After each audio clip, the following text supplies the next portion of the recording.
There has been a huge debate in the pharmaceutical industry as the Trump administration unveiled their blueprint of lowering drug prices this May.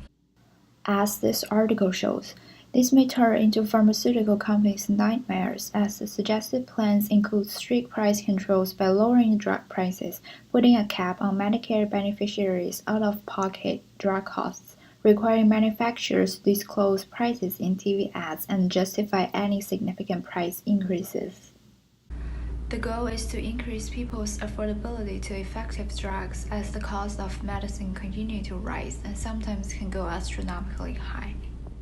One of the arguments proposed by advocates of price controls is that why should American taxpayers both contribute to drug development and then pay the highest prices in the world as patients?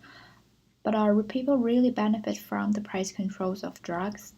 Let's start by looking at what would happen if a maximum price that pharmaceutical companies can charge is implemented.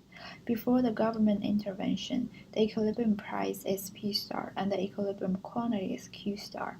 The consumer surplus and producer surplus are shown respectively. If a price ceiling is in place, it will bring down the equilibrium price to PM as well as the producer surplus, which is now only shown by the right triangle.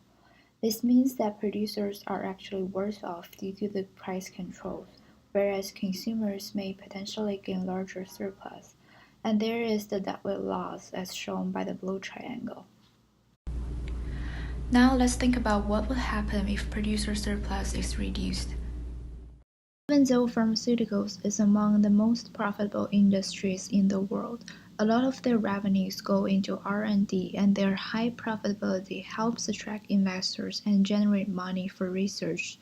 If their profitability declines as a result of price controls, it will chill innovations and turn investors away from their research on some of the most vexing diseases that are still plaguing. Squeezing pharmaceuticals R&D spending can have enormous impact on the problems that drug developers often choose to address. Some of the complex diseases will be deprioritized or deselected due to its extremely high cost of conducting research. So, is this something consumers really want out of a price control on drugs? I think the answer is probably no.